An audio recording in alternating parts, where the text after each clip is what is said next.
So our sermon today was originally intended to be delivered last Sunday on MLK weekend, but we got snowed out, so you are hearing it a week late. And since this is an MLK Day sermon, we're going to start with some words from Dr. King himself. This is from a speech delivered at Ebenezer Baptist College in 1968 in Atlanta, Georgia. And in this excerpt from the speech, Dr. King is telling a story from the previous October. This would have been in 1967, when he spent 4 days in jail in Birmingham, Alabama, after the Supreme Court ruled that he needed to serve some more time stemming from an old arrest for demonstrating without a permit. So this is Dr. King talking about that experience. The other day I was saying, I always try to do a little converting when I'm in jail. And when we were in jail in Birmingham the other day, the white wardens and all enjoyed coming around the cell to talk about the race problem. And they were showing us where we were so wrong in demonstrating. And they were showing us where segregation was so right. And they were showing us where intermarriage was so wrong. So I would get to preaching, and we would get to talking calmly because they wanted to talk about it. And then we got down one day to the point, that was the second or third day, to talk about where they lived and how much they were earning. And when those brothers told me what they were earning, I said, now you know what? You ought to be marching with us. You're just as poor as we are. You ought to be marching with us. The time of Dr. King's assassination in 1968, this was the message Dr. King was seeking to bring to as many people as he could as he organized a poor people's campaign in Washington, D.C. The idea was to create a mighty coalition of poor people of every race, ethnicity, and creed to descend on D.C., where they would erect a tent city of the poor, to serve as a base of operations from which they would carry out sustained agitation demanding that the nation's economic system serve all of its people. It was basically Occupy Wall Street 50 years earlier, remember that? Only with less hacky sack and more discipline, and an actual policy platform. And what a platform it was that the Poor People's Campaign was demanding. A minimum wage that in today's dollars would be over $15 an hour. Guaranteed work for all who want to work, and most radically of all, a guaranteed minimum income for every American. I say to you today, he preached in a 1967 speech called Where Do We Go From Here?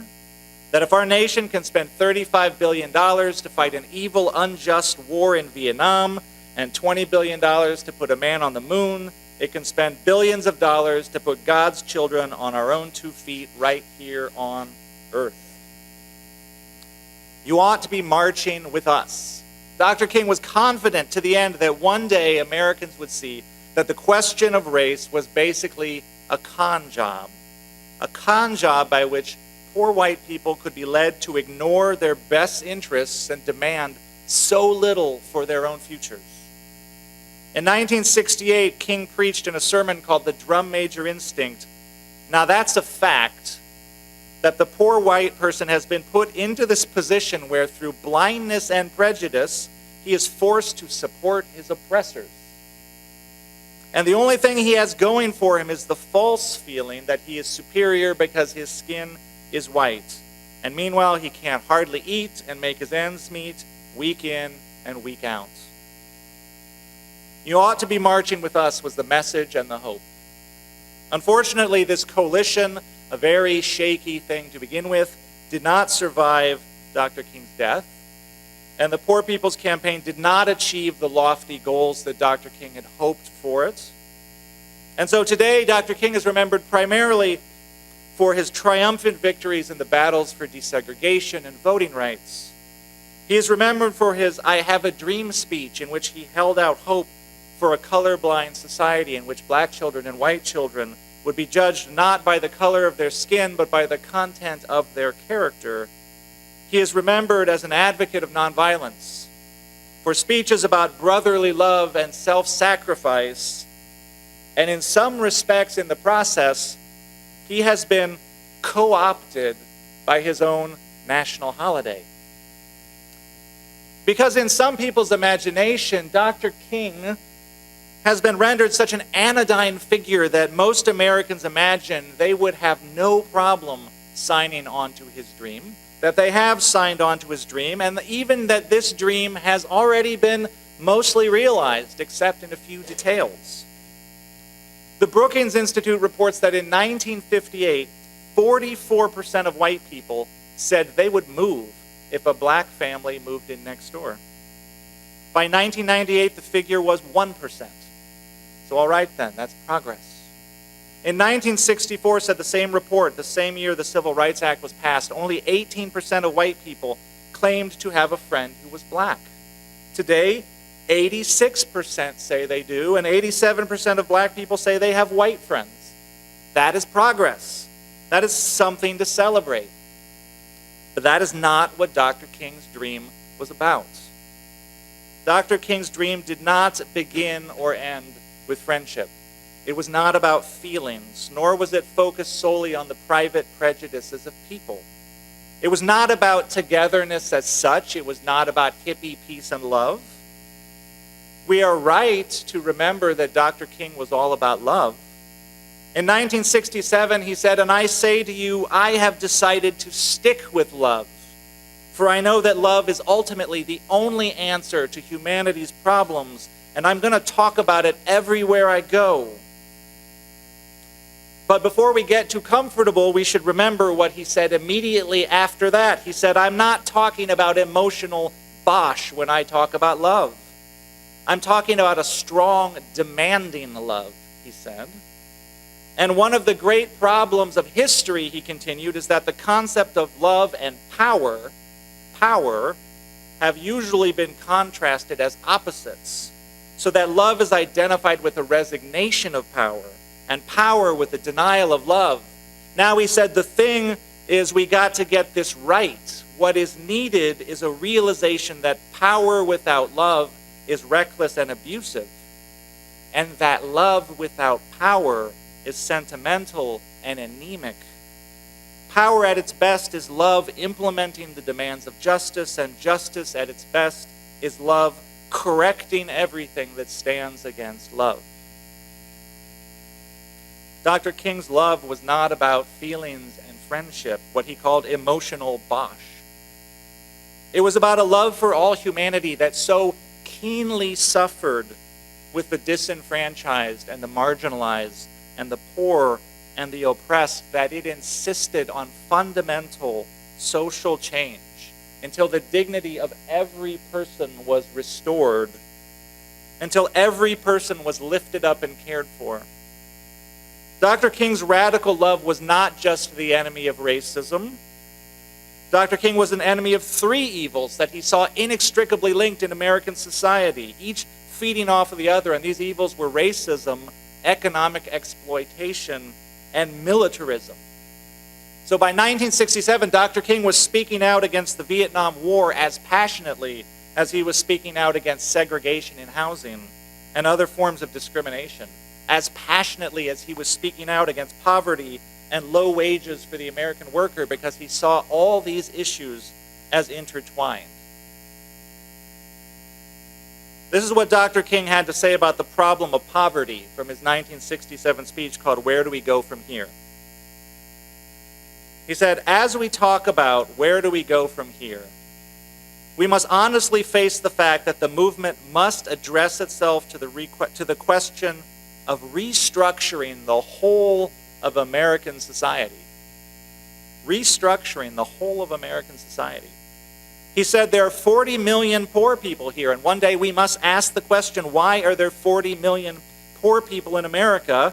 And when you begin to ask that question, you are raising a question about the economic system, about a broader distribution of wealth. You begin to question the capitalistic economy. And I'm simply saying more and more we've got to begin to ask questions about the whole society. He said we are called upon to help the discouraged beggars in life's marketplace. But one day we must come to see that an edifice which produces beggars needs restructuring. And again, in a groundbreaking speech from 1967 called A Time to Break Silence, the speech where Dr. King first came out publicly against the Vietnam War, he preached, "I am convinced that if we are to get on the right side of the world revolution, we as a nation must undergo a radical revolution of values. We must rapidly shift from a thing-oriented society to a person-oriented society. When machines and computers, profit motives, and property rights are considered more important than people, the giant triplets of racism, materialism, and militarism are incapable of being conquered. A true revolution of values will cause us to question the fairness and justice of many of our past and present policies. A true revolution of values will soon look uneasily on the glaring contrast of poverty and wealth." So if we have made a safe figure of Dr. King today, then we forget that in his day, he was calling for nothing less than revolution. We forget that he was the man who called riots the language of the unheard, who was criticized for wanting to go too far, too fast, too deep, who was arrested repeatedly as a disturber of the peace, who wrote to his critics in letter from a Birmingham jail, "I have almost reached the regrettable conclusion that the Negro's great stumbling block in his stride toward freedom is not the Ku Klux Klan, but the white moderate who is more devoted to order than to justice." King's dream was for a revolution of values that would fundamentally reorder social institutions and power relations to make black people's lives and poor people's lives and so-called third world people's lives better in real, practical ways. His dream was about peace and economic progress, far more than it was about schoolyard friendships. That was his dream 50 years ago. So where are we at today? In 2018, the Brookings Institute released a special report called Dr. King 50 Years Later. And in it, African-American professor Dr. Henry Louis Gates Jr., he imagined Dr. King coming back to see how we were all doing. He said, if Dr. King came back, what would you say to him? How would you describe the state and condition of black America? On the one hand, it's a story of incredible progress, of the most successful period of African American history by any measure, a period of unprecedented change and enormous hope. But of course, unfortunately, Dr. Gates continues, that's not the whole story, because at the same time, over these same 5 decades, far too many black lives have remained trapped in impoverished circumstances, living lives largely devoid of hope. Their choices determined by structural inequalities that do much of the same work that old school racism used to do. The Economic Policy Institute also issued a report in 2018 echoing this assessment, saying 50 years later, the record of economic achievement for black Americans has been mixed. Educational attainment has increased dramatically. Many black people have moved into the middle class. Dr. Gates notes the size of the black middle class has doubled. The size of the black upper middle class has quadrupled. But on the other hand, the child poverty rate hovers around 34%. He says what it was in 1970, just 2 years after Dr. King was brutally assassinated, was 41%. MLK, he concludes, would be shocked that the child poverty rate is still so high. Similarly, statistics on unemployment, home ownership, and incarceration have not improved in 50 years. With regard to incarceration, the situation has gotten much, much worse.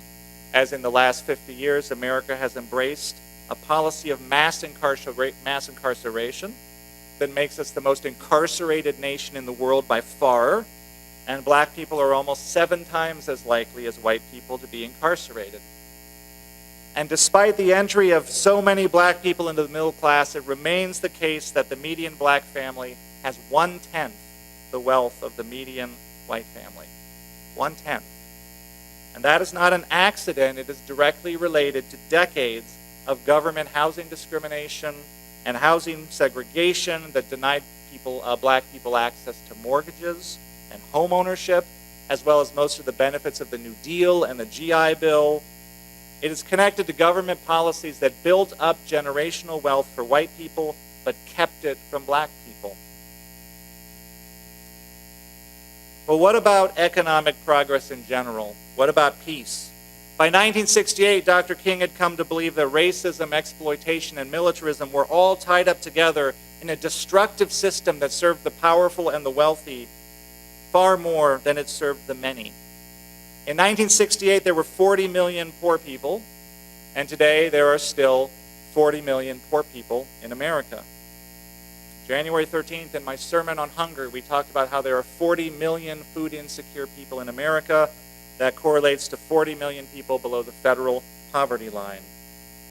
Over 60% of Americans don't have enough savings to cover a $500 emergency. Average wages have been largely stagnant for the last 40 years, with most of the increase going to the highest earners. And America's top 25 billionaires hold $1 trillion in wealth together. So we have become a nation of staggering inequality. Meanwhile, America has been continuously at war for a generation, ever since 9/11. The New York Times calls this America's forever wars. They quote retired Army Colonel Andrew Basovich, who lost a son in Iraq, and says that collective indifference to war has become an emblem of contemporary America. For Dr. King, these realities, poverty, hunger, economic stagnation, massive inequality, continual forever wars. These are realities to which we should never be indifferent, never be well-adjusted. In his sermon, A Time to Break Silence, he said, "Our only hope today lies in our ability to recapture the revolutionary spirit and go out into a sometimes hostile world, declaring eternal hostility to poverty, racism, and militarism. With this powerful commitment, we shall boldly challenge the status quo and thereby speed the day when every valley shall be exalted and every mountain and hill shall be made low and the crooked shall be made straight and the rough places plain." We shall speed the day. That is what Dr. King asked of us. That is what his radical love asks of us. Not to go slow, not to go easy, not to place comfort over justice, not to be moderates for love and justice, not to be moderates for our UU principles, but to speed the day when the beloved community will be realized.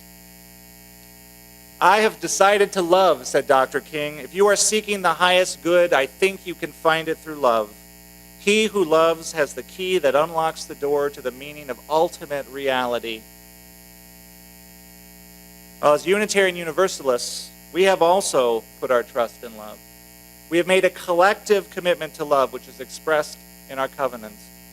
Not a trite, sentimental love, but a love that demands a deeper justice and dares to transform the world.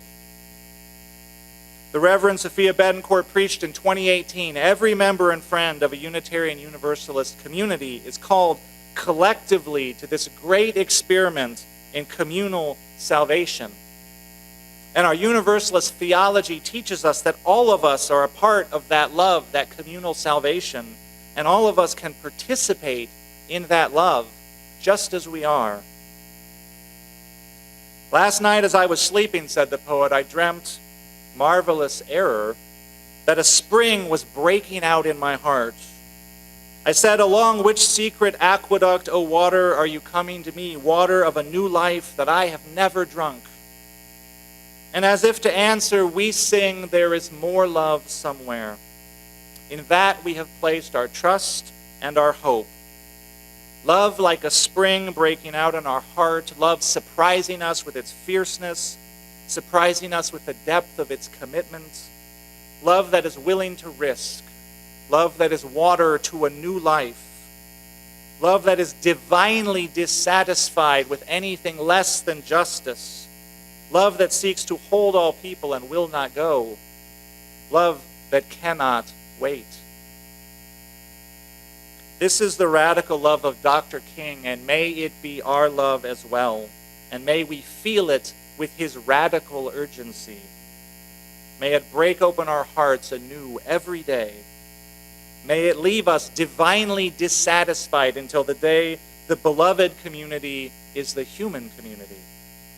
And may our radical love guide us to speed the day. Blessed be, and amen.